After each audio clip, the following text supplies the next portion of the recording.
Olá, meu irmão, minha irmã, seja bem-vindo, seja bem-vinda ao nosso canal A Fé Católica Explicada. Aqui quem vos fala é o Padre Damor, junto com você, partilhando a Palavra de Deus através da homilia dominical. E hoje celebramos o 4º domingo da Quaresma. Caríssimos irmãos e irmãs, ao aproximarmos-nos da festa da Páscoa, a liturgia vai nos introduzindo na vida nova que Jesus nos propõe com a sua ressurreição. Essa vida nova vai acontecendo em nós quando deixamos a graça de Deus ir preenchendo a nossa vida. O Evangelho de hoje é uma verdadeira catequese que abre os nossos olhos para a realidade da fé. É somente com um olhar de fé é que percebemos as obras de Deus em nossa vida, como acontece hoje na primeira leitura. O profeta Samuel é enviado à casa de Jessé para ungir um dos seus filhos como rei. Logo de início, Samuel se impressiona com a aparência e estatura de um dos filhos de Jessé. Mas Deus lhe diz: o homem vê as aparências, mas o Senhor olha o coração. Ao final de tudo, resta Davi, o mais frágil de todos, e é esse o escolhido por Deus para ser o rei de Israel. Mais uma vez, nos impressiona essa passagem para nos mostrar como precisamos de um olhar de fé para ver toda a realidade divina que está oculta à nossa visão física. Normalmente só ficamos nas aparências dos fatos e das pessoas e não nos aprofundamos nos mistérios de Deus. Assim é que nos damos conta do quanto somos cegos e duros de coração para percebermos a graça de Deus à nossa volta. O Evangelho de hoje mostra Jesus que passa e vê um cego de nascença. Os discípulos perguntam o motivo pelo qual ele nascera cego. Jesus responde, desmistificando a ideia que se tinha na época, que as enfermidades e as deficiências físicas eram o resultado do pecado da pessoa ou de um de seus ancestrais. Assim, Jesus deixa claro que ninguém herda os pecados dos pais ou antepassados. Também, Jesus deixa claro que uma deficiência ou enfermidade não é causada por um pecado pessoal, como se fosse um castigo de Deus. Jesus diz que todas essas coisas existem para manifestar as obras de Deus. Na parábola do rico e do pobre Lázaro, aprendemos que quem sofre e confia em Deus encontrará consolo na eternidade. E aqueles que se doam para ajudar e aliviar o sofrimento dos irmãos que sofrem também alcançarão a vida eterna. Essa é a obra que Deus quer manifestar entre nós.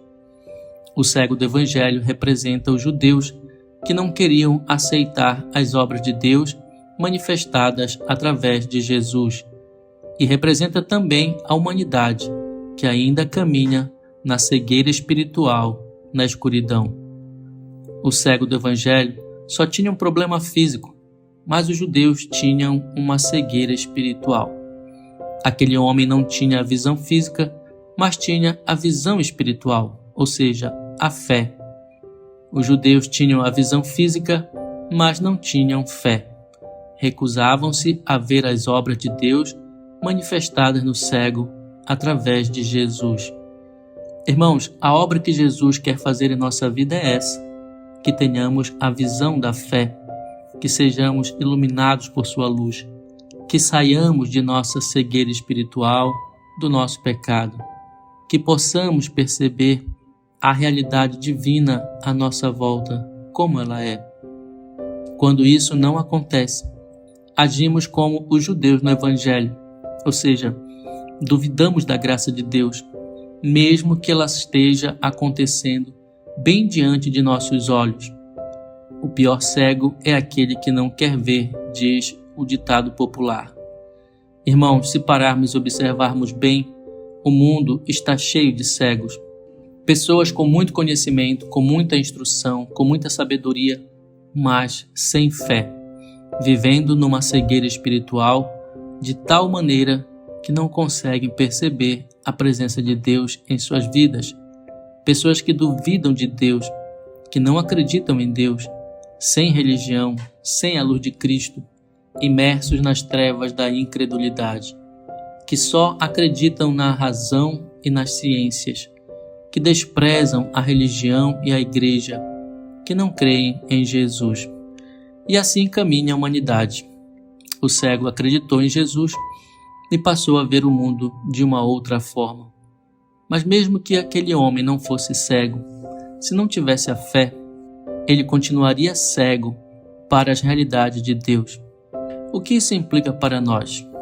Bem, um dia fomos batizados e pelo nosso batismo recebemos a luz de Cristo. Interessante porque antigamente o batismo era chamado de iluminação. Exatamente isso. Fomos iluminados na fé e por isso devemos nos afastar da escuridão do pecado e do erro, buscando dentro de nós, no batismo recebido, as forças para lutar contra as tentações. São Paulo, na carta aos Efésios, diz que antes éramos trevas, mas agora somos luz no Senhor.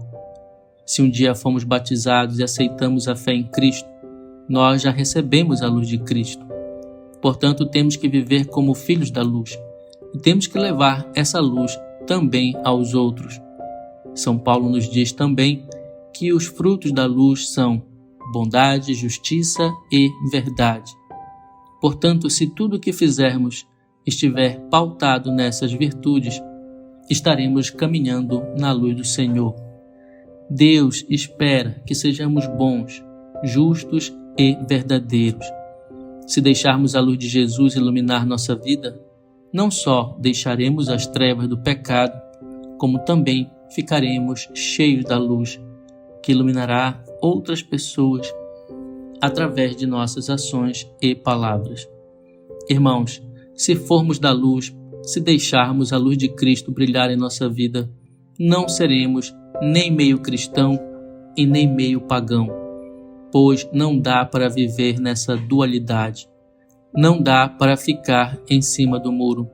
O católico que vive na luz do Senhor nunca irá dizer: eu sou católico, mas não sou praticante. Ou vivemos de fato a nossa fé, ou ainda não deixamos a luz de Cristo iluminar toda a nossa vida.